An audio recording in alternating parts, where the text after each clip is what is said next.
Good afternoon, everybody, and welcome to this meeting of the Council of the Town of Oakville. Present in person, or I should say by Zoom, are, in addition to myself, Councillors Tom Adams, Ray Chisholm, Kathy Duddick, Alan Elgar, Dave Gittings, Mark Grant, Janet Haslett-Thiel, Jeff Knoll, Natalia Lischina, Peter Longo is regrets, Sean O'Meara is present with Pavan Parmar, Beth Robertson, and Jasmine Dersanju. We have quorum. Also with us in person and from staff are Jane Clohecy, the Acting Chief Administrative Officer, Colleen Bell, the Commissioner of Community Services, Jim Barry, the Acting Commissioner of Community Development, Nancy Sully, Acting Commissioner of Corporate Services and Treasurer, Doug Carr, Town Solicitor, Vicky Titanic, Town Clerk, and Jessica Warren, the Council and Committee Coordinator. This meeting is being held in compliance with the electronic participation provisions of the Municipal Emergency Act 2020 and the Town of Oakville Procedure Bylaw 2019-24 as amended. Are there any declarations of pecuniary interest to be declared, Council? If so, please raise a hand.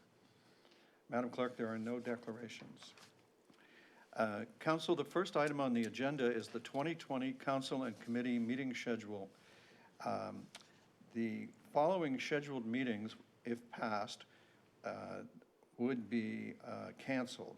The Heritage Oakville Advisory Committee of April 14th, May 19th, and June 16th. The Planning and Development Council of May 4th and June 8th. The Accessibility Advisory Committee of June 11th. The Budget Committee of June 22nd. And the Committee of Adjustment Committee from April 14th, 28th, May 19th, June 2nd, 16th, and 30th.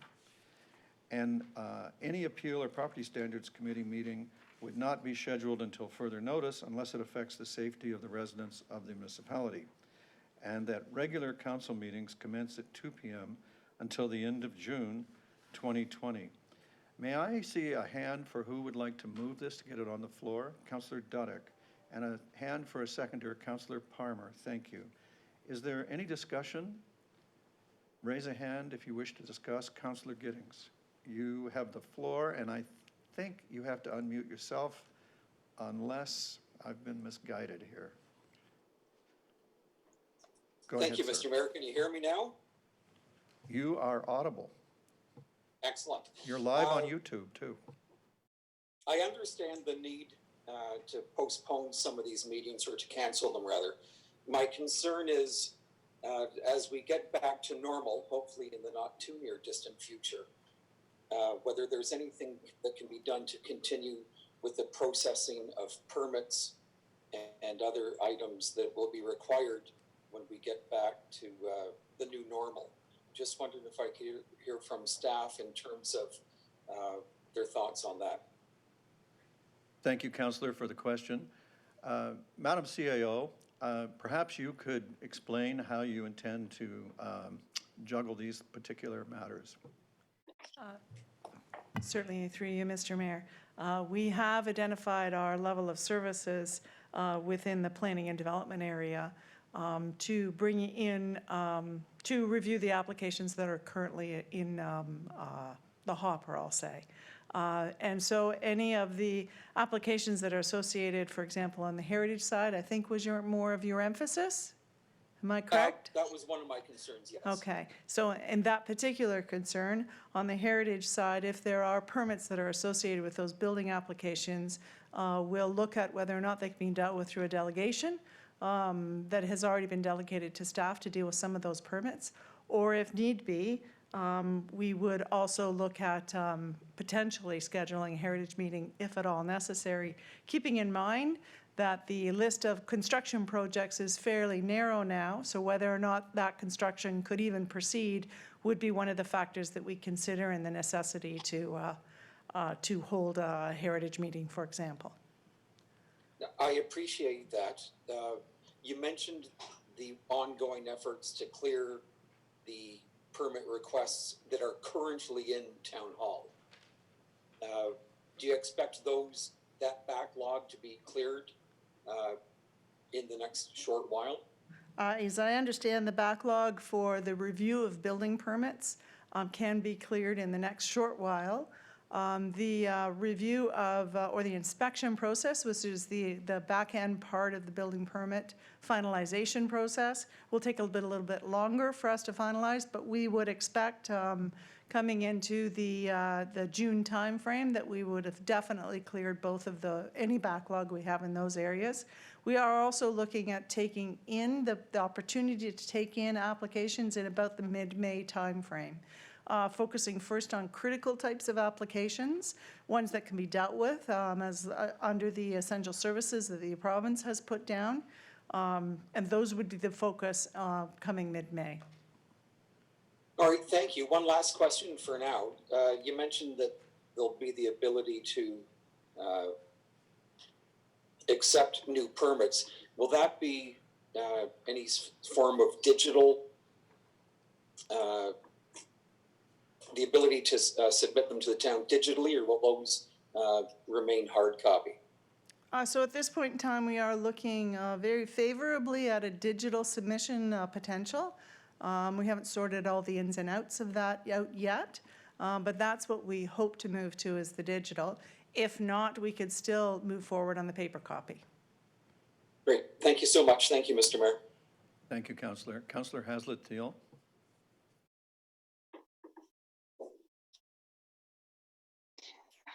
Hi. It's a further question for Acting CAO Clohecy. So in terms of Planning and Development Council, further to Councillor Gittings' comments around when we get back to normal, I can understand the May date. I'm just wondering, are we delaying an ability to keep the pipeline at least ready to go once things lift, perhaps later in the summer, even in the fall? What consideration was given to some of these can start to move through? They still wouldn't be allowed to build, they still wouldn't have their permit, but at least they're through some of the process. Can you just fill in that gap for me in terms of, is there a reason we couldn't do that? Certainly, and I think we will be dealing with that in subsequent agendas or subsequent items on this agenda. We are looking at what is the extent that we can provide service while ensuring that the town's fiscal position remains stable. So we are looking at them in both of those contexts, and we can update you further as we move forward with those, the balancing of those two items. So as a follow-up, so we're going to be voting on this before we go in camera. Is it possible then to wait to get further information, Mr. Mayor, before we make this decision? I believe that there's nothing to be gained if you look at the projection for this matter. You're only canceling May 4th and June 8th. Your concern about the pipeline is, very premature in terms of what's happening in the summer and the fall. I believe that staff have considered this very carefully, and I recommend the proposal that they've put in front of us here. Okay. A further question would be, so I'm assuming that's a similar answer from you on the budget committee, given the fiscal issues that we'll probably need to discuss. Having the budget committee in June, you see as premature? I do.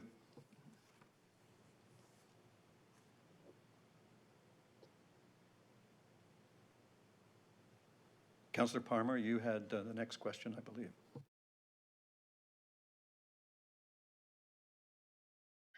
Thank you, Your Worship. And happy birthday.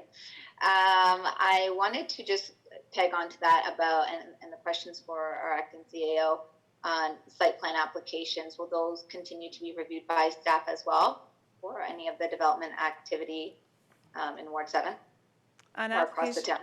Certainly through you, Mr. Mayor, an application that's currently in site plan certainly will be continuing to review those.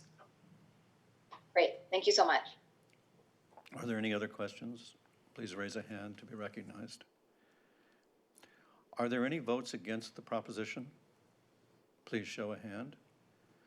Madam Clerk, the matter is adopted unanimously. Thank you, Council. Sorry? I got a mover and seconder right at the top. Thank you. The next item, Council, is the COVID-19 Emergency Delegation Bylaw 2020-57. And Doug Carr, the town solicitor, and Nadia Chandra, the assistant town solicitor, are available to answer any questions. To get this matter going, may I have a mover to show a hand? Councillor Duddick, is that a moving? And a seconder, Councillor Robertson, thank you. Council, are there questions? Councillor Duddick. Thank you, through you, Your Worship. My question is, what is the difference between what we're passing today versus what we've already passed in terms of the mayor having the authority to make a decision out of the normal process of, say, a council meeting? I'm just a little concerned regarding mixed messages. Madam CAO. Through you, Mr. Mayor. I don't believe they are mixed messages. What's in front of you today is a delegation bylaw, which actually, if I can back up a little bit, the mayor has already approved the excellent physical distancing bylaw that was in front of it, and you have it in front of you today to actually confirm or approve that bylaw at council. So you'll see that on the bylaw section. Really, the purpose of this is to make clear that there is a delegation to the mayor to enable him to be able to do those types of things, particularly in light of what we learned through the physical distancing. We do want to be able to react fairly quickly, and so this clearly gives the ability of the mayor to do that. Okay, so I guess my question was that you're saying it's a confirmation of what we already were acting on or was already the case? The bylaws that the mayor had already approved were approved under the sections of the Municipal Act quite appropriately. They're in front of you today in the back of the back of the agenda for you to just confirm. The purpose of this report is to just give absolute clarity to really our emergency plan, so that there is the opportunity that as we see things coming in the future, the mayor has the ability to act very quickly in order to put those in place. And we don't have, and that is just clear and with clarity. I appreciate that, and that addresses my concern that way. I guess the other thing that concerns me, we've been very good thus far, but in future, in terms of communicating, you've indicated a 24-hour period. But is there any way we can get information prior to it being released to the public? I think we've done that in the past, just so we have a heads up in the event we see traffic on social media or we start getting calls. We will continue to make best efforts to alert you in advance. Thank you. The next hand, please. If there are no other questions, are there any votes against the proposal? Madam Clerk, the matter is adopted unanimously. Council, the next item is item number 3, the town leases and licenses, rent during the COVID-19 pandemic. You have a report from the legal department, and they are available to answer questions. Before I ask for a mover and seconder to get the matter on the floor, I will read the active part of the resolution. 1, that the report from the legal department dated April 6, titled Town Leases and Licenses, Rent During the COVID-19 Pandemic, be received. 2, that the town forgive the rents owing by tenants of the town who lease space in closed town community centers and facilities during the period of time that the facility is closed by the town and the tenant is denied access to their premises. And 3, that the town solicitor or his delegate be authorized to take such steps and execute such documents as are required to effect the recommendations in this report. By show of hands, are there any questions? Councillor Gittings, you have the floor. Unmute yourself and ask your question, please. Thank you, Mr. Mayor. This question came up last time as well. We still have some tenants that aren't being locked out of their premises because a town facility has closed. They are renters, and they are not being dealt with it yet. Would it be, my intention would be to bring a motion on April 20th so that we can bring clarity to some of these other businesses and tenants. Would that be in order? I think that would be a good idea. All right, I'd like you to have it done before month end because there are a lot of nervous people out there. We'll be happy to deal with that at that time. Councillor, thank you, Councillor, for the question. Councillor Knoll? Thank you, Mr. Mayor, and happy birthday. My comment and suggestion is actually exactly the same as Councillor Gittings. I am concerned about our commercial tenants, not just in town facilities, but across the board. I actually have wording for a proposed item 4, which would, I think, provide that surety today, so we wouldn't have to wait and we could let our commercial tenants off the hook. If that's in order, I'd like to move the item with an amendment number 4, which I can send you by email immediately. I thank you for moving it. I would ask you to hold that for the 20th. Okay. Okay, is there a particular reason why you'd want to wait till the 20th? I'll ask the treasurer, Nancy Sully, to give you a little bit of information. Through you, Mr. Mayor. At this time, this report recommends us waiving the rents in our facilities where we've closed them. We can't charge them rent. Perhaps the best way would be for you to request a report back from us for the 20th on the financial impact of waiving the other rents. That also helps us have time to understand our own financial position better and the impact it would have on our budget. Okay. My amendment actually doesn't ask to waive the rents. It asks for a freeze on evictions and that any rents that accrue during the pandemic emergency be paid in equal monthly installments over the balance of the lease.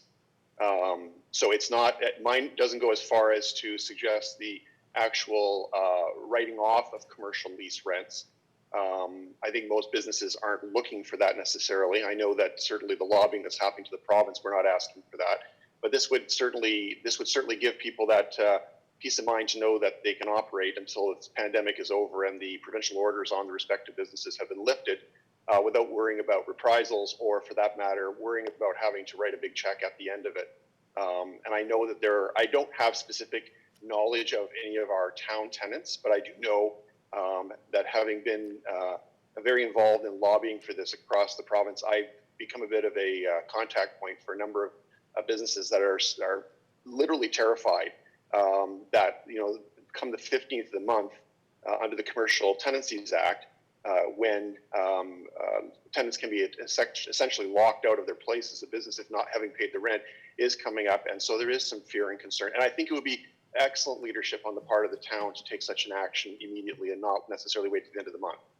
If there's no support for that, then I will wait for and ask for and support Councillor Gittings' suggestion. But I would like to give the business sector, particularly our tenants, an opportunity to have that level of comfort to know that they can focus on their families and not necessarily be worried about the existence of their business post-pandemic. Thank you, Councillor Knoll. I completely understand and support what you're saying in terms of the impact. I forwarded your proposal to staff for them to examine, and they are working on that, and we would be prepared to bring you a comprehensive answer as to what we could afford to do on the 20th, and I'm asking you to hold back from shooting blind at this time. I think the 20th will be in good time. I think that this conversation is probably sufficient to give people that may be concerned about this some comfort. So I'm happy to wait until the 20th. I have forwarded the suggested clause 4. So just take that as information for staff and for other members of council to consider at that time. Thank you very much, Councillor. But I'll still move it. Thank you. I need a seconder. Is there a seconder? Councillor Lischina. I have a question, I believe, from Councillor Haslett-Thiel. I just wanted to add my comments to Councillor Knoll and Councillor Gittings' suggestion. I think that as quickly as possible, and if the 20th is the preferred date, people need an assurance, and it doesn't need to be a waiving of their obligation to pay, but a deferral will take some stress off them and still keep our cash flow in place. And I think it's incumbent upon us to move as quickly as possible to relieve that stress. Thank you, Councillor. Anyone else? Councillor Sanju. Thank you, Mayor Burton. Happy birthday. And I just want to, second and third everything that everyone said so far. We've had a number of businesses reach out to us in Ward 7, both Councillor Palmer and myself, as well as all over town, different places that I think we all frequent, and reaching out and saying that they're having struggles, just given the current situation that we're all going through right now. So anything that we can do to assist them going forward, not only from a town rent perspective, but anything else that we can do for our other small businesses would be very, very much appreciated, I think, by everyone. Thank you, Councillor. Another hand with a question? All right. The public may benefit from knowing that I, earlier this week, signed a letter to the province and the Canadian government asking them to bring forward measures to bring relief to commercial landlords that would enable them to provide relief to commercial tenants. And I've received back acknowledgements that this is a matter under consideration, and I hope that that will also provide people in this situation with a bit of hope. And in any event, we'll consider our own matter on April 20th. I have a motion moved by Councillor Knoll and seconded by Councillor Lischina. I have no other show of questions. Is there any vote against the measure? Madam Clerk, the measure is adopted unanimously. Council, the next item is the impact of the provincial proclamation on non-essential construction projects.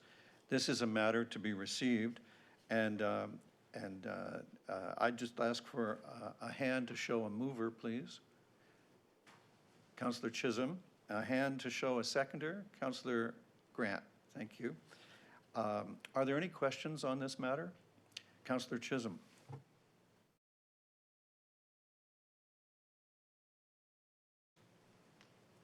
Can you hear me, Your Worship?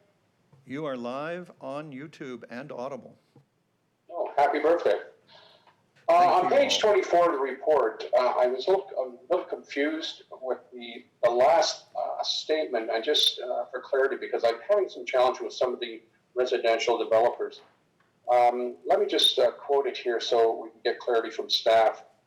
Residential construction project can also proceed, but only if there is a footing permit or above grade structural permit have been issued or renovations were started before April 4th. Does that, with the clarification is before April 4th, do they have to have the shovel in the ground before April 4th, or as long as they have their permit prior to April 4th?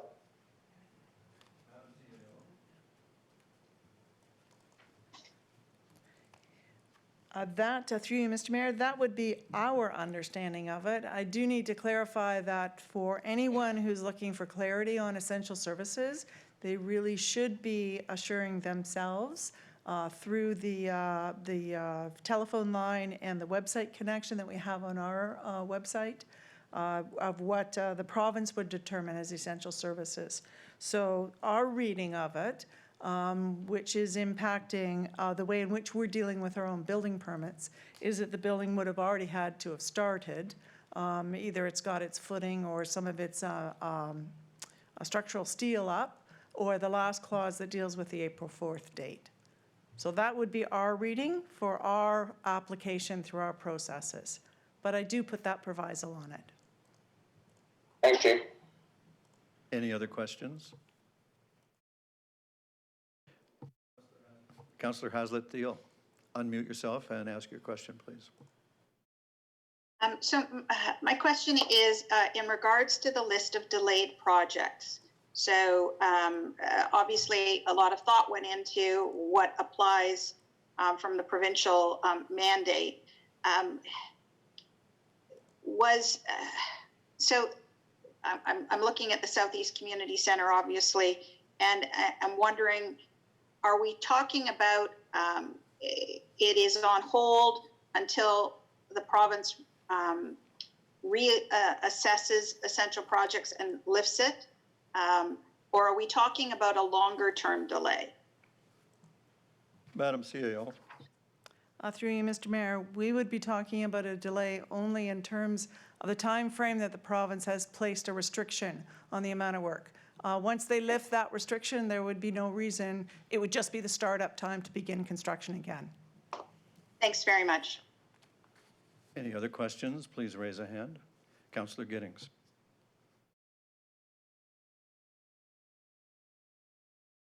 Oh, Councillor Gittings, please unmute yourself first. There we are. There Thank you you. Halfway down the list to talk for delayed projects lists the 2019 pathway rehab sites. I take it those are larger projects other than patching or fixing for safety concerns, fixing potholes and so on. The treasurer will provide you an information. Through you, Mr. Mayor, yes, those would be the larger projects. We would still do any emergency repairs or patching that was required. I appreciate that confirmation. And towards the bottom, it has council chambers renovation. Through you, Mr. Mayor, that's just warranty issues, things that they would be coming in to fix. It would just be delayed. I appreciate that. Thank you. Any other questions? Please raise a hand. Councillor Grant. Please unmute yourself and you have the floor. I have, thank you. And I guess I should join everybody. Happy birthday. Yes. Thank you, everybody. This is more a comment than a question, but I know there are a lot of parks that are kind of waiting to continue construction. I wandered around the Martindale splash pad area and saw that some of the buffering was pulled down. So it'd be nice if park staff could just go around, make sure that the areas that were halfway under construction are secured, just for the safety of the community and the people living around them. Thank you, Councillor. I can assure you that they will. Any other questions? Seeing none, is there any vote against receipt of the report? Madam Clerk, the report is unanimously received. Thank you, everybody. Council, the next item is item number 5, the COVID-19 update. And this is a verbal update for the for council, and the motion will be to receive it, and the CAO will deliver this update. Madam CAO, you have the floor.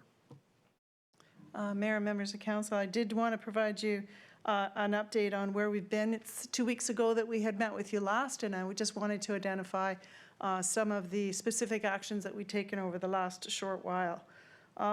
First of all, I need to reiterate that this is a public health emergency. We are, in all cases, taking the advice of the Medical Officer of Health from Halton in order to understand how best to deliver our services. So she is really providing us that guiding information so that we can then follow her instructions very closely.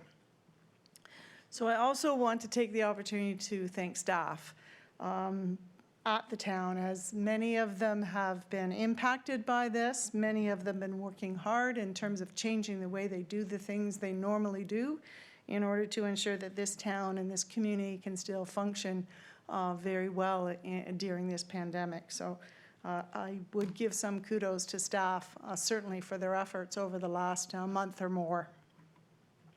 So we are taking all possible steps as a municipality to promote and reinforce the message about staying home and staying safe.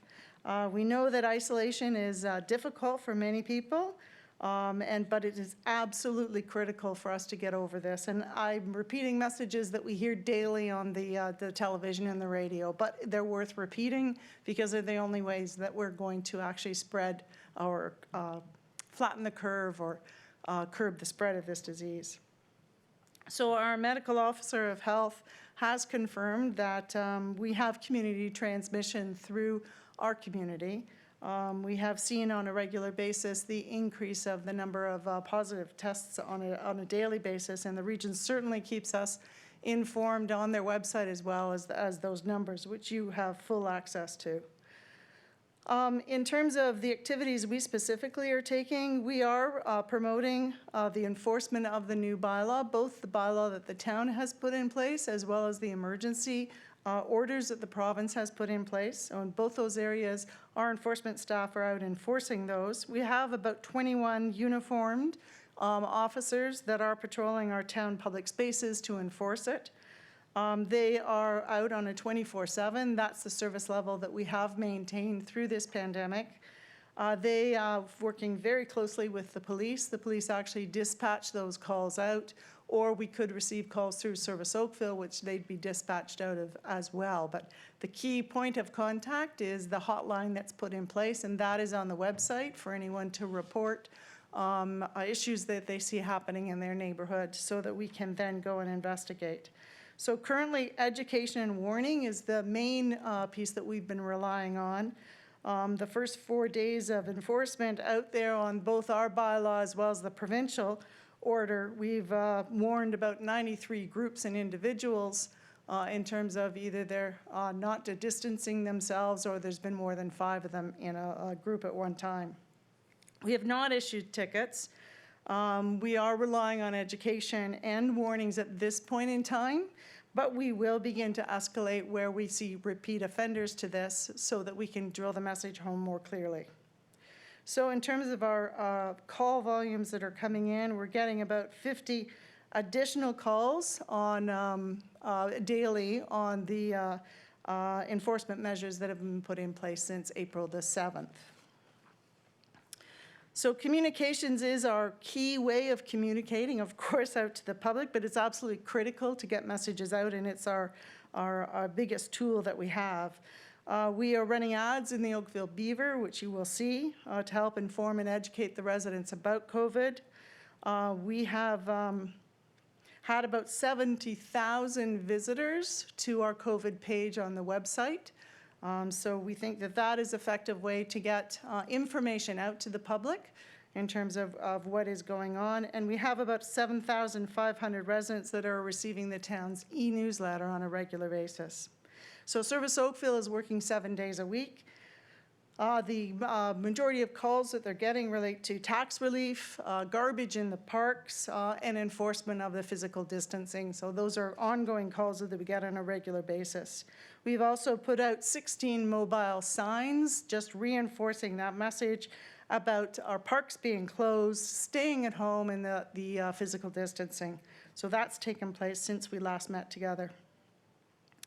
I wanted to highlight some specific activities which you're more than aware of. We have, based on the council meeting 2 weeks ago, we have deferred the penalties for late payments of taxes. That's both for April and May until June. So that has been put in place since the last meeting. We have also put up additional signage, and this is fairly recent, in our cemeteries. Today and tomorrow, especially as we get into the Easter long weekend, the cemeteries have been closed to visitors. So there will be burials and plot sales, and those things are continuing based on the very strict rules that the province has given us for how they proceed. But visiting to the cemeteries is now been closed. We have, and I believe you have a memo from Dorothy St. George, our Economic Development Director, on the amount of effort that we've had from local businesses in terms of making protective wear for our healthcare workers. So companies like Ford, Astound, Promotion, and Verox certainly have been key in getting themselves up and ready in order to be able to make additional PPE for our health care workers. And Dorothy is here if you had any questions on that at all. And of course, the mayor just this morning delivered 12,000 masks that have been donated from our sister city in China. So that is certainly a big initiative we put forward, and that was donated to the Oakville Trafalgar Hospital. On a more difficult note, of course, our parks and all of our facilities continue to be closed. They will be closed until further notice. The province has closed them all. And until they notify us any change, they're going to remain that way. So as a result, we have canceled our rentals. The event of the Community Spirit Awards and Canada Day have been canceled at this point in time. We've canceled our spring recreation programs. And as you know, we've unfortunately laid off 800 of our part-time staff, and we've delayed the hiring of about 300 students to join us, who will not be joining us at this point in time. So we understand there are challenges for both the residents and the local businesses in going forward, and we thank the businesses for stepping up themselves in terms of fighting the against COVID. And I do want to thank the residents in the community, as I'm sure you have, greatly in terms of their staying at home, physical distancing, and helping us to get over this as quickly as possible. So thank you, Council, as well, because we've had quite an evolving picture over the last several weeks, and you yourselves have been very supportive. And of course, staff as well, in terms of trying to do whatever we can to move us through this pandemic. So that was the update I wanted to provide for Council today in the public session. Thank you, Madam CAO. Questions from Councillor Sandu? Thank you, Mr. Mayor. Thank you, CEO Clohecy. I just have two questions. One is around the cancellation of rentals. How was that communicated to the folks that did have rentals in place? So it was, of course, we have their names and numbers. We contacted them individually, and there was a complete refund on those rentals. Perfect. And then the other question that I have is, and I may have just missed this, but I wanted to talk about just responses that we've had to our different community groups or even to our local residents. One of the issues that we're seeing, I think, all over the town is just ensuring that our seniors are well taken care of. Can you talk a little bit about some of the responses that we've had from a senior perspective, if we're getting out to folks that might need some assistance? Yes, and I'm sure Colleen Bell will add to this, but our recreation staff have been fabulous in reaching out, particularly to the seniors. They did that very early on. And in fact, Halton Region has asked that we also assist them in helping to reach out to long-term care residents, other seniors within the community that they know of. So in combination with Halton Region and the programs we already had well underway, we are reaching out to them, talking to them on a daily basis, making them feel as if they're not disconnected from the community itself.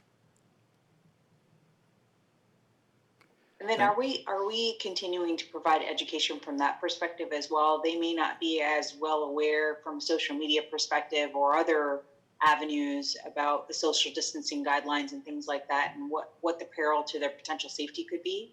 Have we communicated that as well? I believe we have, and perhaps at this time I'll ask Commissioner Bell if she could just give you an outline of the information we convey to them.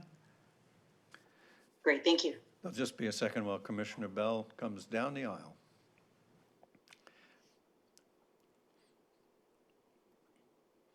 Commissioner Bell. Thank you, Mr. Mayor, and happy birthday. Thank you, everybody.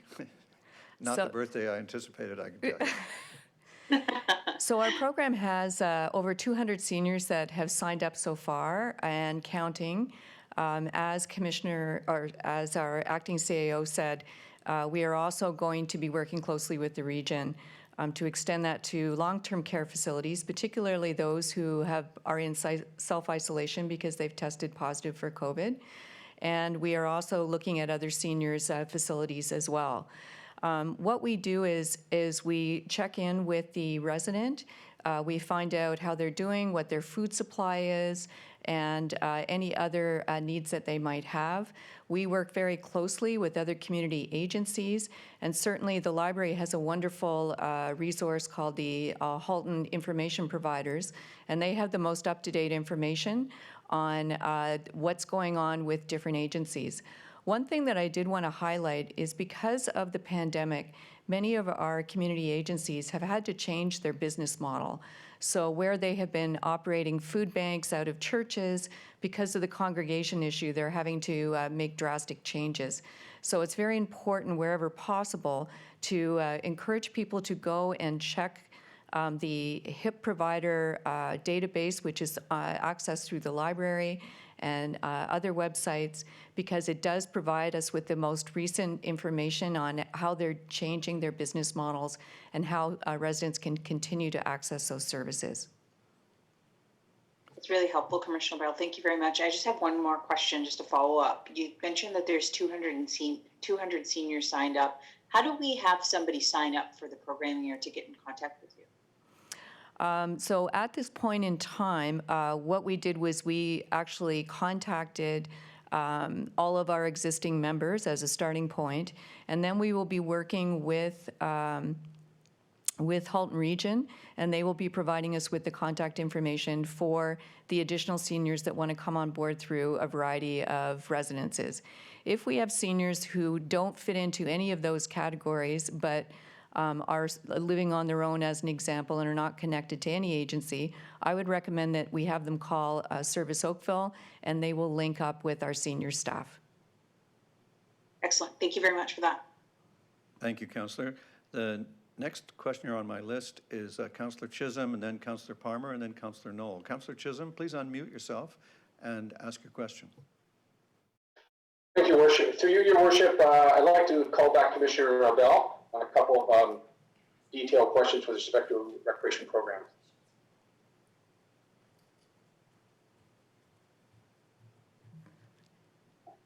Commissioner, with respect to the programs, and I know there's been pre-registration and a lot of our residents have signed up and paid their money, are we providing refunds or are we putting money on account?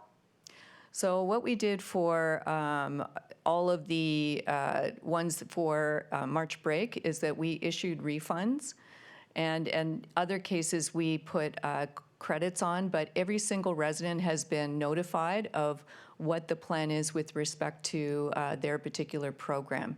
We did do a delay for some refunds because we weren't sure of what the nature of this pandemic was going to look like and for how long. And now that we're seeing, we're continuing to issue refunds. And did we waive administrative charges for that to do the refunds? Did we waive that as part of our program? I don't know that specific information, but I can certainly get that for you, Councillor. Well, the reason I've asked the question, Commissioner, is that I've had a couple of complaints from residents where they have pre-registered, not necessarily in town programs, but our affiliated organizations, not to mention them, but they're getting refunds, but they're charging 50% administrative charge. So I think that's extremely high, and that's why I would like to know what the town's position is, because as a leader, we should be providing that information to all our community organizations, whether it be physical or cultural, that, you know, money for these residents is like some people are paycheck to paycheck, and registering to programs is you know, money that, you know, they don't have, and when they do get it, they make sure that the program that goes into the program, and losing 50% is, to me, is a little bit gouging in my point of view. So that's the only question. If I can get an answer on if we're charging administrative or we're waiving administrative charges, that would be great. Absolutely. And one thing I did want to acknowledge is that when all of this began to unfold, that we just automatically initiated the refunds. We didn't wait for anyone to call in. We felt that in order for expediency purposes, that we would just automatically move on those refunds right away. We recognize that many people would be in very difficult situations financially, and we didn't want them waiting for those refunds. Thank you. Thank you very much. I have one short question, and I'm not sure who the staff person would be appropriate for this one. It was a concern of our resident with respect to downtown. on the Muskoka chairs and why we have Muskoka chairs still sitting out, knowing with the pandemic going on, that those chairs should be put away. We tie up the, what I call it, the playgrounds and so forth, but these chairs seem to be available to the public and people are sitting on. I don't know if this is an issue or not, but there seems to be a couple of residents are concerned about that. Can somebody give me an answer on that one? Thank you. To your point, Councillor, we will contact the BIA and ask the appropriate business to remove them. And while we're on that particular topic, there has been questions about benches and whether we can remove benches. The majority of our benches are actually stationary, as in they are attached to a concrete base, so we would not be able to remove them. We certainly looked into the possibility, and where we are able to, we will certainly remove them, but the vast majority of them are permanently fixed. Thank you, Commissioner Bell. Commissioner, before you go, could you just offer a little bit of clarification on the administrative fee portion of the councillor's question around refunds? It was I'd like you to confirm that you issued refunds without an administrative holdback or fee. Through you, Mr. Mayor, that's something that I would have to provide clarification on back to council. All right, well, thank you for that. And then further to the Muskoka chairs, I'd just like to call everybody's attention to the fact that some of our restaurants are using them as a little poster to holder to conduct a pickup business to keep themselves going. And I hope that we can keep that in mind as we move to address this question about the Muskoka chairs. And thank you for that. Councillor, I believe the next one is, Councillor Chisholm, you're satisfied now, I believe. Yes, thank you, Your Worship. Thank you very much. And now we turn to Councillor Palmer. Thank you, Your Worship. My question's for CEO Clohecy about the warnings and education that we've been giving to residents who have been violating the physical distancing bylaw. And I guess I'm just looking for some clarification, because I know this bylaw was put in place because residents are not adhering to the recommendations that are coming down from public health. So I'd like to understand when we will start ticketing. I think we should already be doing that. And the education and warning should be in special circumstances.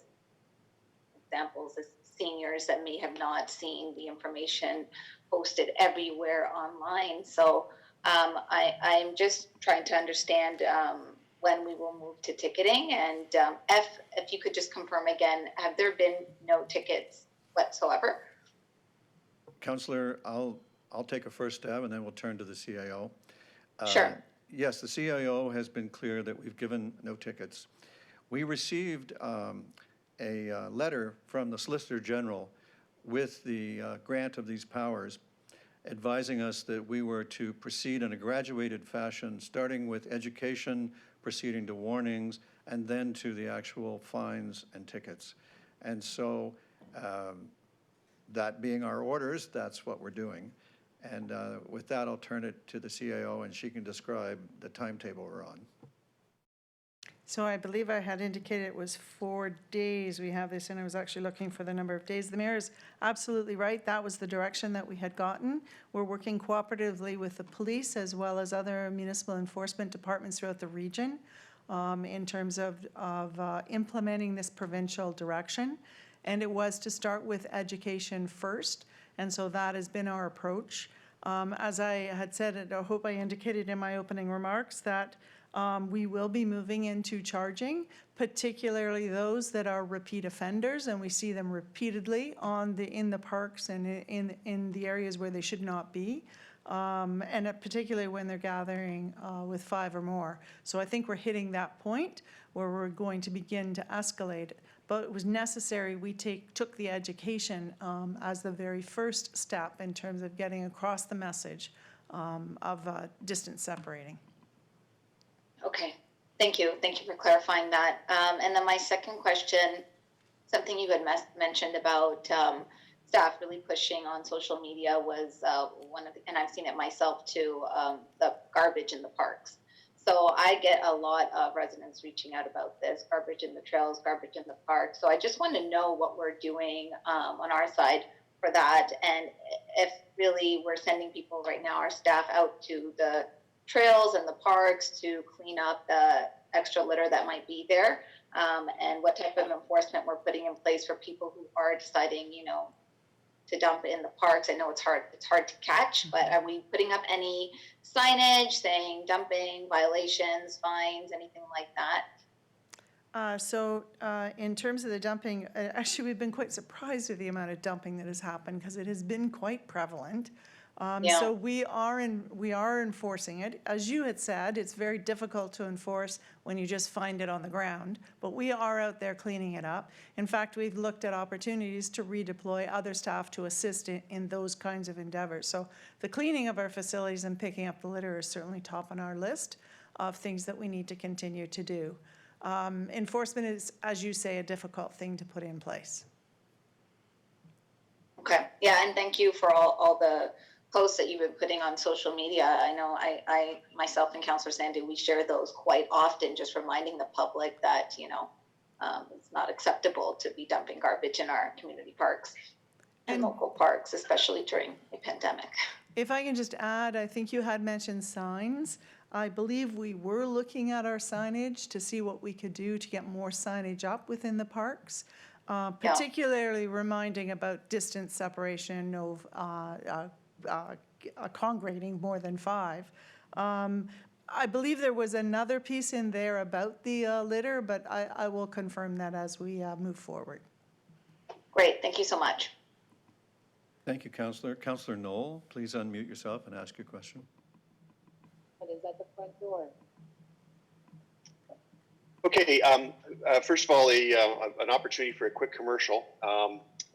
Commissioner Bell had mentioned HIP Info, and it is a tremendous resource that I just wanted to echo her comment and give everybody who's watching online the URL. It's hipinfo.ca, that's hipinfo.ca.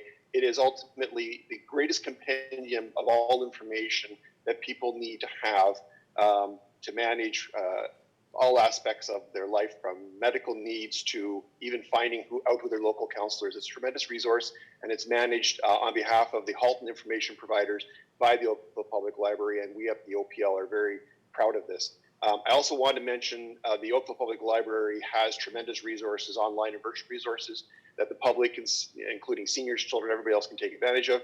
The library may be closed, but the staff are still working very hard at providing services for the community. I do have a question, and that is, I had a pastor just ask me in the last couple hours about the emergency provision of a marriage license. I know that we have stopped civil marriage ceremonies at the town, but a pastor has contacted me and said that for whatever reason, and I didn't get into the details of why it was so urgent, but there is a need from time to time to have marriage licenses issued on an emergent basis. Is there some way that can be arranged, and how can I respond to this particular pastor? This is Vicky Titanic. I'm just responding to that. We have, through you, Mr. Mayor, we've stopped issuing marriage licenses, and we have had a couple of requests for couples that are looking to get married by the end of the month for some personal emergency reason. We haven't gone to that point where we've extended the service back to issue marriage licenses, and there's no way of doing that electronically at this time, because when they come to get a license, they have to swear an oath in front of the acting commissioner. So we haven't done it. We've heard that perhaps City of Toronto is offering emergency licenses, but we haven't gotten that confirmed as of yet. I'm just for my education, can somebody that it's a resident of Oakville go to another municipality and get a marriage license, if that's an option? Yes, you can get a marriage license anywhere in Ontario if you plan to get married in Ontario. Okay, So I'll pass that on to this particular pastor. Is this something that will be reconsidered at some point, or is this simply the way it has to be at this moment? At this moment, while we're not allowing any public into town hall, we wouldn't be entertaining that. Okay. But once we start letting more public in for our services, that's when we can start the service back up again. Last comment, this is related to dumping.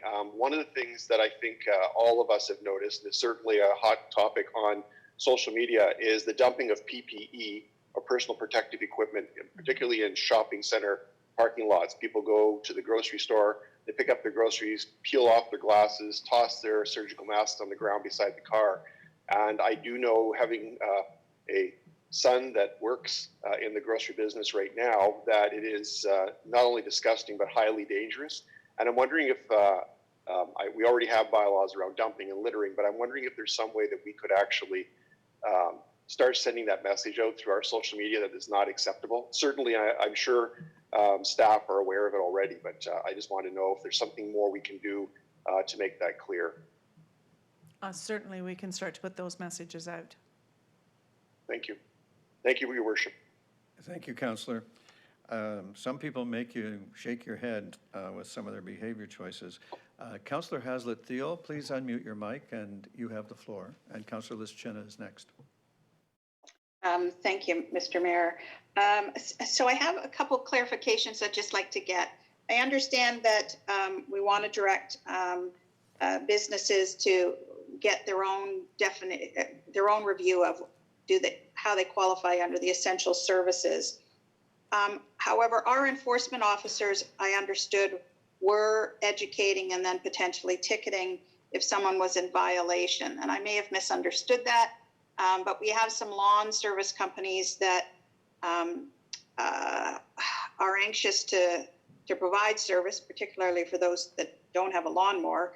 But is our position that our enforcement officers will be ticketing or educating those individuals? Do we consider them essential in terms of how we're going to proceed with enforcement? So in terms of lawn maintenance, I think if you look through the list of essential services, clause number 20 actually is, I think, pretty clear. It talks about maintenance of property. So if a lawn service is coming in to cut the lawn, put down the fertilizer, those types of things in the maintenance of the property, then I would say that the language in that section is pretty clear that they would be permitted to do that. I don't think there's any ambiguity in that one at all. Our enforcement officers do need to look at that list. Where there are some gray areas, they're certainly going to be consulting with the police as well as legal in order to ascertain whether or not they could actually lay a fine or not. But I think many sections of the essential services is actually quite clear, and that's a perfect example of one where the maintenance of your property for cutting your lawn, I think, would clearly fit under that section 20. And thank you for that clarification. We had a few calls where I think some discussion with enforcement didn't go the way they thought. So that clarification really does help. I've had questions in regards to community gardens, and I understand the province has not deemed them essential, and we would have to wait for the province to lift that or change their mind on that. But we do have families in Oakville that depend on the community garden. We're not at planting season yet, but it will come upon us. Is it on everyone's radar at the town to, if the province changes their mind, that we could support the community gardens getting up and running, presuming that we can put safe distancing in place for them? Lots of these folks depend on the food that comes from that, their efforts at the community garden. So we, through you, Mr. Mayor, we had actually addressed this question in one of the updates before the province had actually declared community gardens not an essential service. And our position was that the community gardens, it is very, very difficult to maintain safe distancing in the community gardens the way they're worked. And so we were, in order to curb the spread and do all that we could, we looked at that as being non-critical to the services and not to open them up. So as very similar to what Vicky had said or the clerk in terms of how we move forward, we will always be looking at our services to see what it is that we could open up. And as the pandemic begins to move forward, we get into the middle of May, I think if we've indicated before, and into the end of May, we can begin to look at what services we could put back on the table. And that's, of course, coincides with gardening time, which is perfect. But between now and mid-May, we had considered community gardens not an activity that we would identify on a critical list. And I'm fully read the updates. I'm just hoping that it's on the radar for into late May, because I would beg to differ that for some people it is essential. And we might have to get creative about safe distancing for them. I'm not in any way endorsing that they wouldn't have to have the meters apart, but I just wanted to know it was on the radar for consideration. So thank you for that. My next question is around litter pickup. So we have some good Samaritans who have taken it upon themselves to try and help with the cleanups because spring's arrived, and obviously we're not doing the big Earth Day cleanups. Is the health authority, is there messaging from them around how they can safely do that? Should they be doing that? Obviously, our first message is stay home, but they are going out for walks, and they are asking us, can I pick up some of this garbage, and is there a safe recommended way to do that? Through you, Mr. Mayor, we are aware that there are a number of Good Samaritans out there. We've had a number of reports of people who are continuing to do beautification efforts as they would normally do. We are reaching out to the Chief Medical Officer to get guidance on how we might be able to provide guidelines for these people so that they can continue to do this good work. However, we are conscious of the fact that the primary message is stay at home, so we will need to take that into consideration with respect to those guidelines. Thank you for clarifying that. My last question, and really is more of a comment. I mean, all of us are incredibly grateful for all the staff of what they're doing out in the parks and some of the lousy pickups they have to do with the dumping. Could there be a reminder to them to make sure they are physically distancing themselves in how they're getting to sites, et cetera? It's just, I'm sure they're one-offs, but they are role models of the behavior that we expect of the residents. And I just thought I should pass along that we have a few people concerned that they're not. Through you, Mr. Mayor, we're working very closely, particularly with QP 136, on protocols, both when our staff come into our facilities and when they go out. We have a very strict protocol around how many people can be in a vehicle, and also what social distancing is required. We reinforce that on a daily basis through our calls, and I think that the QP executive have been very supportive of trying to reinforce that also with their own members. So it's been a great collaborative effort. We will have the occasional situation where someone may forget, but for the most part, I think they're really trying hard to be great role models in the community, particularly with respect to social distancing. Thanks very much. Thank you, Councillor. I might just add that the other day, a very public-spirited gentleman who's been laid off from his work took it upon himself to collect an actual truckload of litter in his neighborhood. And he contacted me wondering how that could be dealt with, because he feared it was too much to put out with his regular garbage collection. Because we have another layer to our municipality, the region of Halton, and they're actually responsible for waste, I was able to arrange for a truck to come and pick his collection up and to take it to the dump for him. And at the same time, I also thanked him very, very sincerely for his civic mindedness. Just think of the dozens of people whose bad behavior caused the necessity for this one individual to do all of that work. I really don't understand what runs through some people's minds when they just discard their litter in public. It's shocking. Thank you for the opportunity to provide that information and the brief editorial. The next question is from Councillor Lischina. Thank you, Your Worship. I would also like to join my colleagues in wishing you a happy birthday and say that in Ukrainian as well. No hayalita. My question is probably to Jane. It's if she could also clarify the essential service for pool maintenance. We're going to have quite a bit of pools opening up in the next couple of weeks, and so are pool maintenance companies in that section 20 specifically, or just as you said earlier when you were answering Councillor Haslett-Thiel's question? Through you, Mr. Mayor, it would be covered, we believe, through section 20. So anyone that is doing maintenance of their property, which would include the pool maintenance, we would see that as being covered in that section. But if you're building a brand new pool and putting it in, we would not see it covered through that section. So that's the way we've been looking at it in terms of the legislation. But again, I do say, and I don't mean to be difficult on this, but I think there are quite a few gray areas within the list. And so if someone has got some uncertainty, they should really be contacting that hotline, and hopefully that hotline is giving them accurate information and giving them the best information in terms of essential services. But specifically for pool maintenance, I really think it would be covered in that section 20. Great. If I could just maybe make a comment, if we could sort of highlight that in our section on the website, because I've had a couple of questions as I was power walking around in the neighborhood. So I suspect that question is going to be coming up more and more. Thank you. Through you, Mr. Mayor, we will be careful in the way in which we update the website in terms of that, because we really don't want to be seen as interpreting well, just it. To get them to go to that phone number.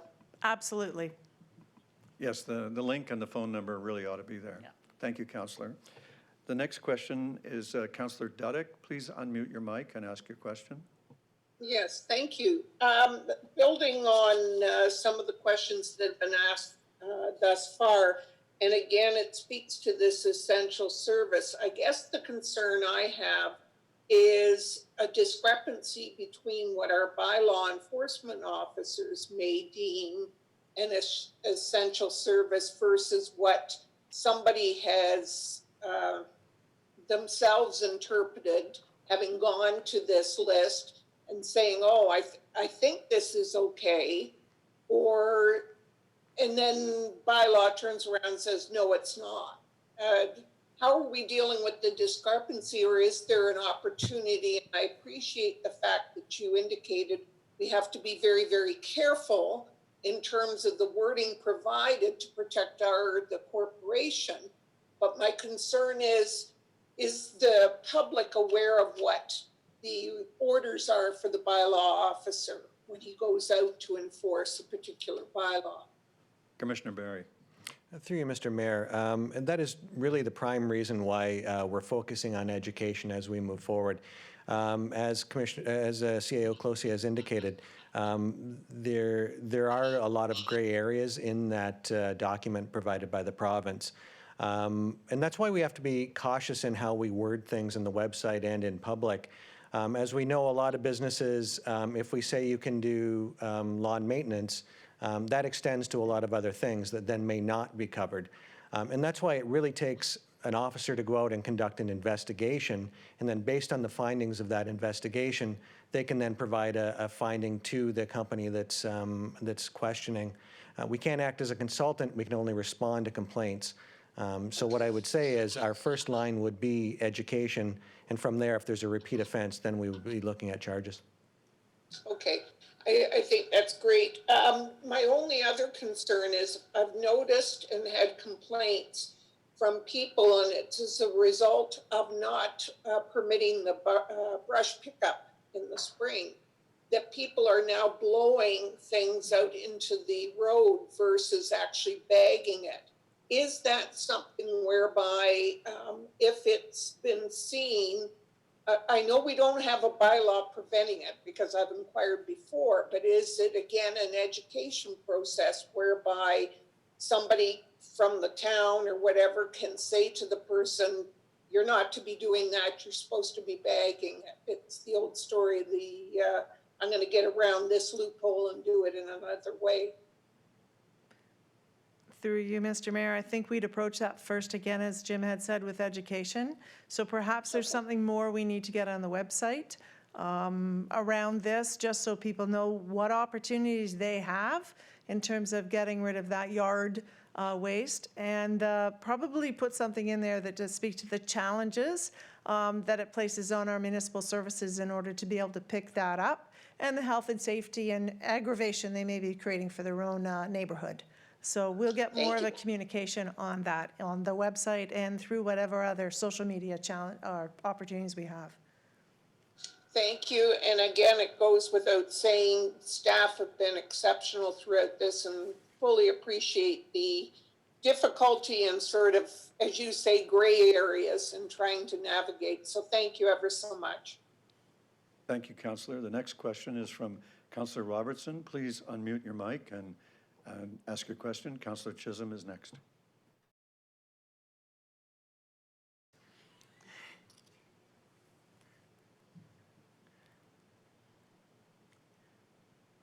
Have we lost Councillor Robertson?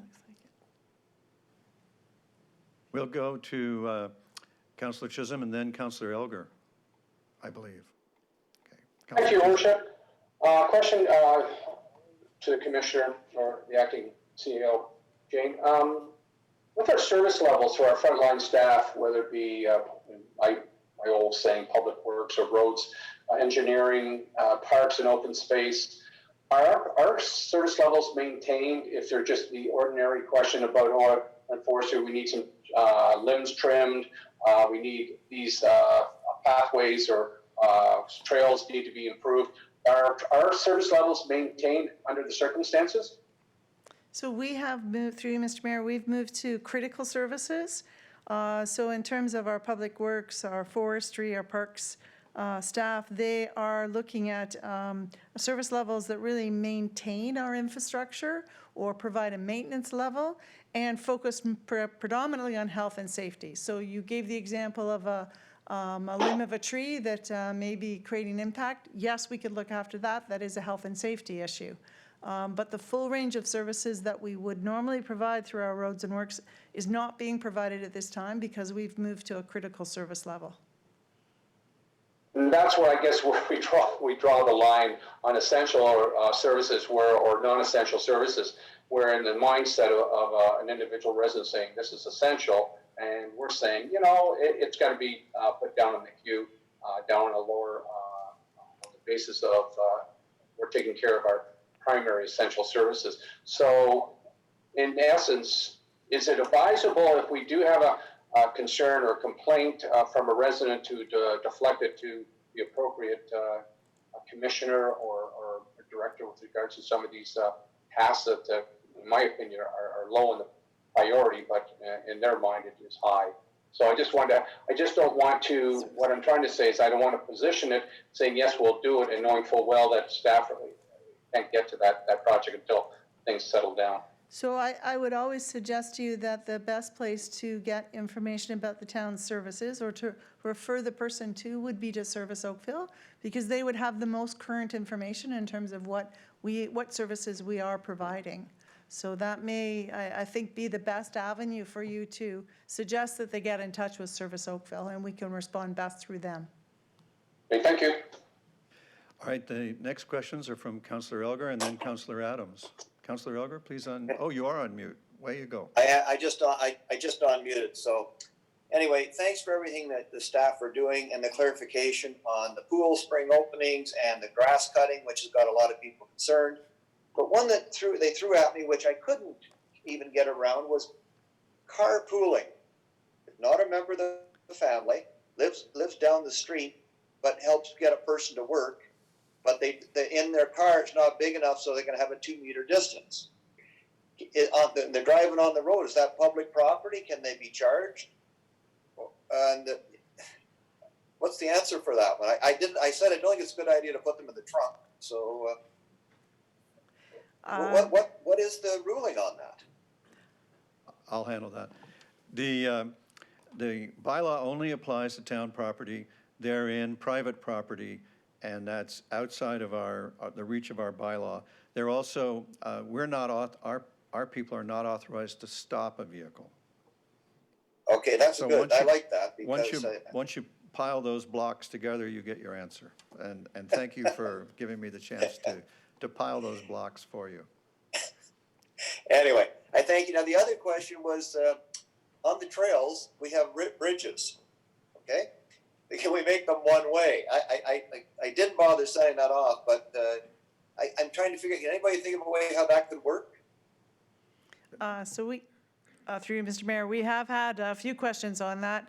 Our suggestion is that perhaps they could wait until one person crosses the bridge and then the next one can go forward. That's the best way to maintain the distance because the bridges are not wide enough in order to enable that to happen. Exactly. Okay, I thank you. So just keep sending the answers to the questions because I find they're really helpful for as a counselor with the different questions we're getting. So thanks very much to staff. Thank you, Councillor, and I'll take this minute to say I appreciate the way you all forward me your questions or that you've received from your residents, and that gives me the opportunity to reflect them back out to a very large part of the town through my nightly email update. And anybody who's not already signed up for it can sign up for it through the very easy to remember email, mayor@oakville.ca. Just send in a request and boom, you're on it. Councillor Adams, thank you for your patience. You're next. Unmute your mic, please. There we go. Can you hear me? You are audible and live on YouTube and looking very Excellent. sharp, I might add. Yeah, I'm not actually really just outside the door. But anyway, happy birthday, Mayor Burton. And thanks very much to all of our staff who continue working so hard on so many things. Many of my questions have kind of been covered off by the councillors, and so I want to thank all the other council members for bringing forward all these good questions. Communications to youth and to young adults on physical distancing.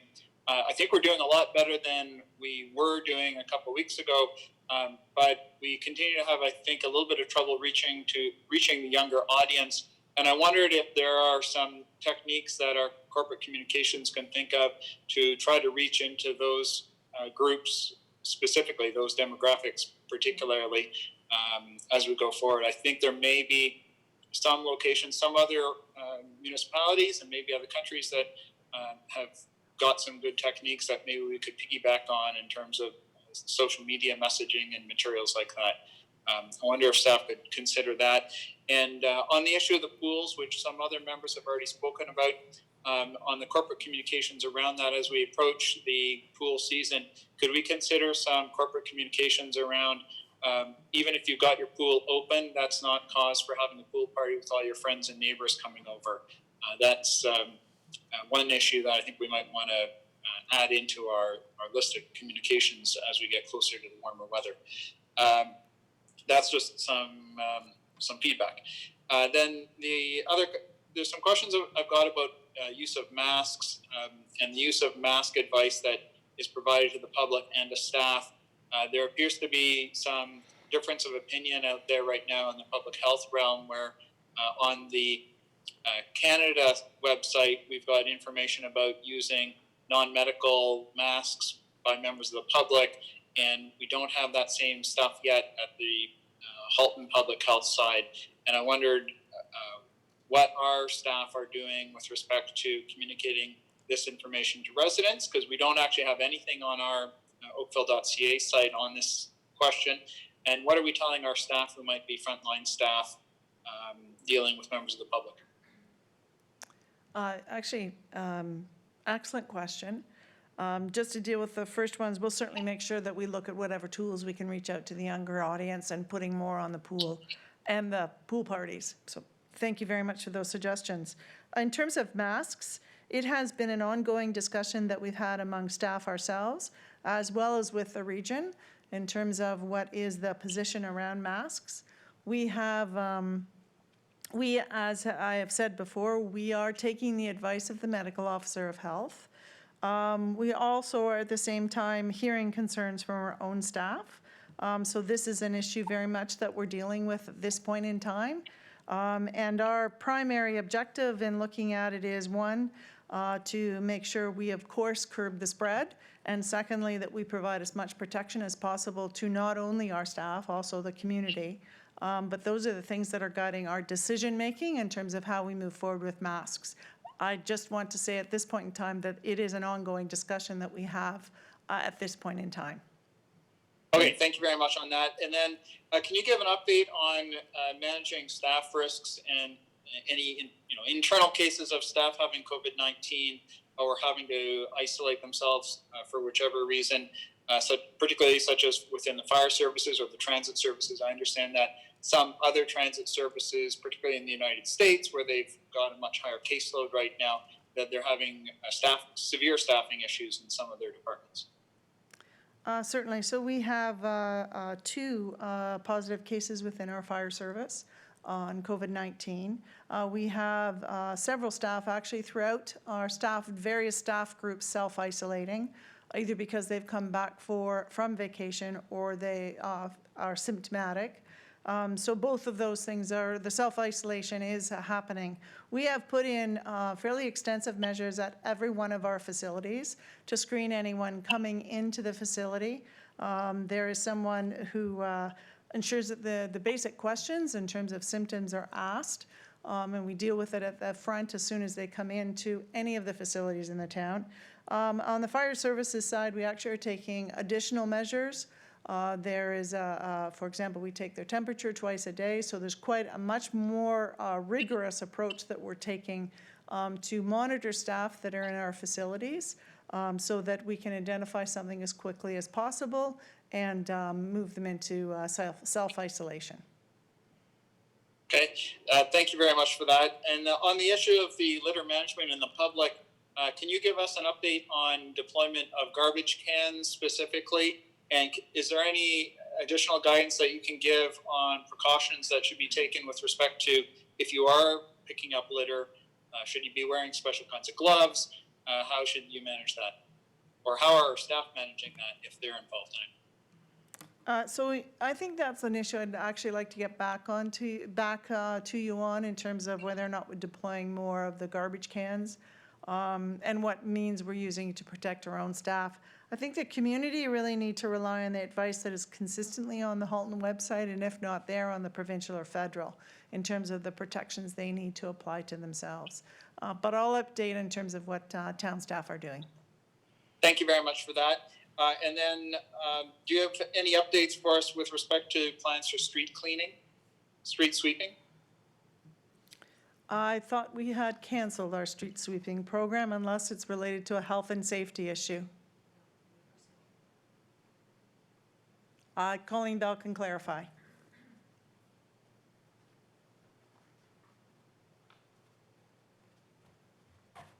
Through you, Mr. Mayor, we are proceeding. In fact, because of the good weather that we began to enjoy in March, we have already started street sweeping. Thank you very much. I presume that'll go into June. If assuming things continue, we'd go into June like we normally would? Yes. Okay, great. Thank you very much for that.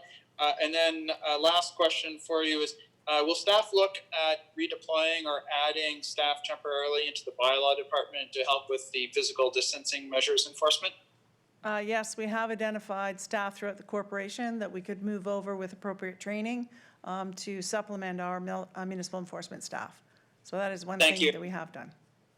Thank you. And I'd echo Councillor Palmer's comments about working hard at being out there, and if we have to start issuing tickets, start issuing tickets. Thank you. That's all I have. And thank you for all the answers. Thank you, Councillor Adams. Councillor Adams, you raise a really good point about the face coverings issue and the discrepancy between the advice being handed out by Canada and the advice still being the inconsistent advice at the Halton level. And with regard to that, I would like to ask each member of our council who is a member of regional council to do as you did and write an email to the chair and the CAO of the region, urging them to become more consistent. I think it's clear that half measures never work, and temporizing and delaying is not what's working in this battle against the pandemic. And I'm confident that I know I will take my own advice, and I will write an email to them echoing yours. And if each of the rest of us will do that, 8 out of 24 is a pretty loud message, and I'm pretty sure that other councillors from the other 3 partner municipalities in Halton will join us in that. So I think this is a worthwhile initiative. And I just want to take a second to show you the ever so stylish face covering that a friend of mine who's a gifted seamstress made for me. And you know, I hate what social media does with things, but nevertheless, I'll show you the, I think, quite cute thing that my friend made. And you pull it down.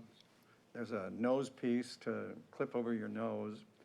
And it has a lovely wheat theme, I'm going to call it, that keeps it from being, you know, one of these plain ugly things. So if you're going to wear one, I think the advice on the Canadian from Dr. Tam is worth considering. And I'm assured by my friend that these are easy to do. I said to her, because she's very good and I don't know how to sew a button, that's easy for you to say. So anyway, I think we may want to start setting an example around wearing these in accordance with Dr. Tam's advice. And that is the only hand, those are all the hands I know about. Oh, you know what? Councillor O'Meara, you were hidden behind a certain super that is on my screen, and you now have the floor. Please unmute yourself and ask your question. Thank you very much, Mr. Mayor. Again, just in terms of the mixed messaging, we've been having some problems down here in Brawny where we're telling people not to sit on benches. Their benches are closed and picnic tables are closed in parks. Yet, however, we're getting a flood of complaints of people sitting down on benches on the streets. And I understand that we can't remove those, but again, really, what's the messaging? Are people allowed to stop and sit down for a minute while they're on a walk, or are they not? Are benches okay for people to take a rest on? Where it comes to loitering is the problem? Or, I mean, what's our messaging around here? Because I think it's unclear, and I think that a lot of people now are becoming police, bylaw officers, doctors, and everybody else on their own. And I'm having troubles meandering between, well, if they're technically in a park, then no, they can't be sitting down there. But then when they're on the street, they should be. So I'm wondering if I might be able to get some clarification around what are the difference between guidelines and laws, and then the difference between what our expectations are from people stopping on the street on a bench or not being allowed to stop on a bench. I've been told bylaw officers and police officers in Toronto are literally walking by people and shooing them off of benches. So I'm just trying to figure out where we are on this and what the guidelines are versus the law. Thank you. It's an excellent question, and it's such a good question. I'm going to let the acting CAO handle it first. So to be clear, our parks are closed, and unless someone's strolling through the park to just travel through, they are closed and people shouldn't be using those benches. On the public streets, we can't close the benches, and as Commissioner Bell had said, nor can we take them away. But the law says that you cannot gather in more than 5, so you couldn't have 5 people sitting on that bench or 6 people sitting on that bench. You have to only maintain essential services, which is irrelevant for that question. And then the town's bylaw require a safe distance separation of 6 feet. So if the bench is long enough for 2 people to sit on it at either end and maintain the 6 feet, they're in compliance with the law. If they can't, then they could only have 1 person sitting on the bench, and the others would have to maintain a 6-foot separation from them. unless it's a family, a husband and a wife, or children and people in the same family can all sit on a bench as close as they want together. You're right, that is the exception. Okay, so having said that, then any calls we get, we're not sending bylaw, we're not sending police out for a husband and wife, an elderly couple, somebody like that sitting on a bench on the street. That is completely within the law. Is that correct? Yes, sir, that is completely within the law. There's an advisory from the public health people to the effect that this virus lives outside the body for extraordinary times and amounts of time, and can be picked up and tracked home. And if you don't wash your hands and avoid whatever you picked it up on, like your shoes or your pants, you could unknowingly give yourself the virus. And so that's what's led to all of the advice to not sit on the benches and not contact, to stay out of contact with the surfaces where the virus may be waiting for you. So it is a... So for clarity's sake, would we not be able to just add a bylaw then where people cannot just sit on a bench? Does that make it easier, or does that make it more complicated, or I mean, it seems like we've got guidelines say one thing, laws allow another thing, and we're getting torn. As a councillor, I'm getting put in the middle of what people are legally allowed to do and what guidelines are saying not to do because it's not good, or you could get something because somebody could have just got off that bench and left the virus on the bench. So how do we pick a lane and drive in it here? I would advise a councillor to never get in the middle of those things and refer people to Service Oakville. And Service Oakville is trained and skilled in being in the middle. And I think that would be the wiser course. If I could just add to that, I think we have to always go back to the first message, which is people should be staying home. So for what reason are they sitting on a bench loitering? And that's the primary message that we need to be driving home to people. You're only going out for essential items. And when you go out for essential items, you're going to wash your hands, you're going to maintain a safe distance. And that really doesn't include loitering, or to put it that way, sitting on a bench. So I think that we have to drive home that very first message. Why are they there in the first place? They should be staying home. So then maybe just to accompany that and follow up from that then, our messaging has been to call the 4722 police line when people want to report something. Usually by the time people call that line, that gets dispatched to bylaw gets set out, it's a moot point. So are bylaw people doing drive-bys of so-called hot spots in warm weather and doing proactive enforcement prior to waiting to receive a call to go and follow up on somebody who may have come and gone and only been there for 15 minutes? Yes, they are. We're also looking at mapping some of the calls that we have coming in so that we have a good understanding of where they're frequently coming in so that we can make sure we drive past those places. Okay, thank you very much. And then my last question, it's really a request. I've had a number of residents call me asking why we're not reducing property taxes, seeing how we're not offering any services, costs are way down, so we shouldn't just be deferring, we should be lowering property taxes. Whereby I start to get into a conversation explaining how revenues and expenditures and these sorts of things. Would we be able to put some information on the website about the fiscal situation that the town is in, why we're in that situation, and what, that we are not the primary subsidizer of people's income. The province and the federal government are really carrying that mantle. Is there some way we could put some messaging online about the fiscal situation that this municipality finds it in, and whether or not why we can or cannot give tax reductions right now, and just to explain a little more. I don't think people are understanding, how there's less services, so I shouldn't be paying more, is really the bottom line that I'm getting, which I think we need to change the communicative message here a little bit. Through you, Mr. Mayor, we will look at the messages with that eye in mind. I do think that we want to, first and foremost, direct people to the places in which they can best find the support as, first of all, first message. But again, as I said, we'll look at it with that concern in mind to see what we can do about improving the messages. Thank you very much. Thank you, Mr. Mayor.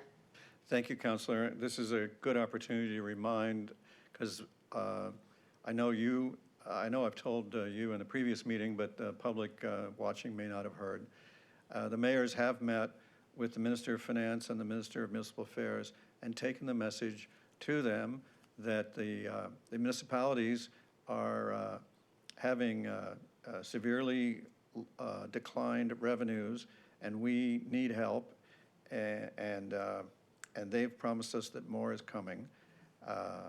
They've also been very clear in their messaging to residents who need help, that help is on the way and more is being considered. This is a fast-moving situation. You've seen the federal government evolve its assistance day by day. And so it's important to take things one day at a time in a fast-moving emergency. And I thank everybody for their questions today. Is there a mover to receive the report? Councillor O'Meara. A seconder to second that? Councillor Chisholm. Are there any objections to receiving the report? Madam Clerk, the report is received unanimously. Now, Council, the next item is a proposal that the Council resolve into a closed meeting session for the purpose of dealing with labor relations or employee negotiations with respect to item C1. And I need a mover for that. Councillor Lischina. I need a seconder for that. Councillor Dudek. Is there any objection to the motion? Raise your hand. Madam Clerk, there are no objections. The resolution is carried unanimously. Council, we will take a couple of minutes to make sure that we have resolved into a closed session for the purpose of taking this up. Please relax for a moment, but don't leave, and we will let you know when we're ready to resume. Thank you for your patience.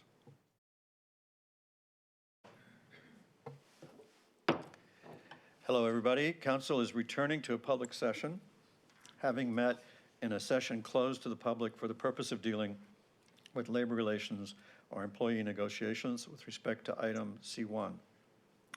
I'm now looking for a mover and a seconder for a motion to receive the verbal update from the acting CAO. Councillor Elgar and Councillor Lischina, thank you.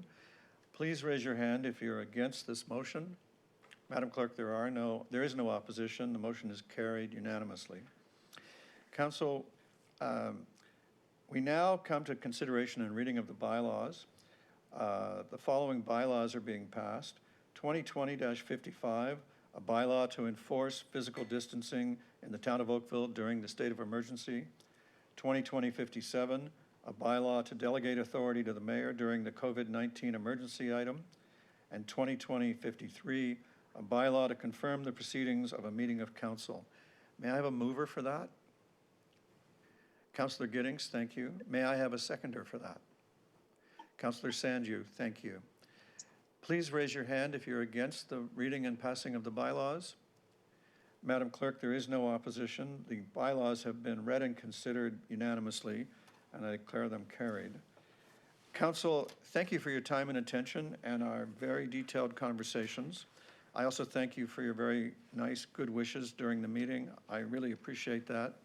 And to the town, I want to say that I am so pleased and proud of 99.9% of the town and its compliance with our Keep Your Distance bylaw and the hard work that our residents are doing to keep our town safe and to avoid flooding and crashing the capacity of our hospital. And that is what this is all about.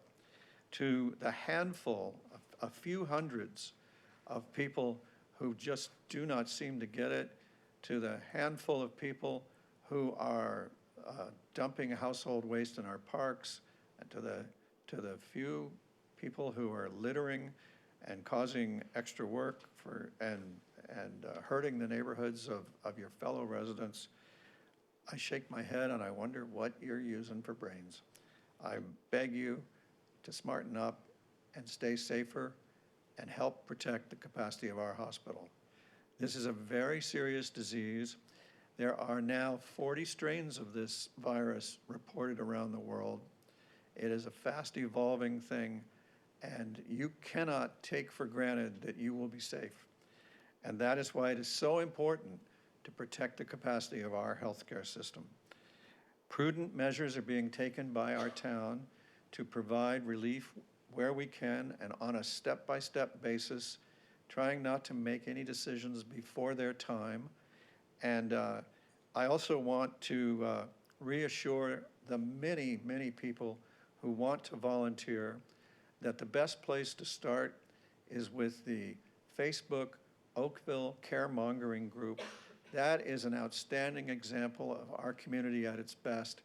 Hundreds and hundreds of people coming together to look after each other, and that is your best place to start. And then finally, to those members of the public who need help and cannot find it, please contact, if all else fails, contact me, mayor@oakville.ca, and I will connect you. So far, I have fielded many, many of such calls, and I have not failed to connect anybody yet. So, before you give up, give me a try. Thank you very much. It's been terrific working with you and serving this town, and we are adjourned. Thank you.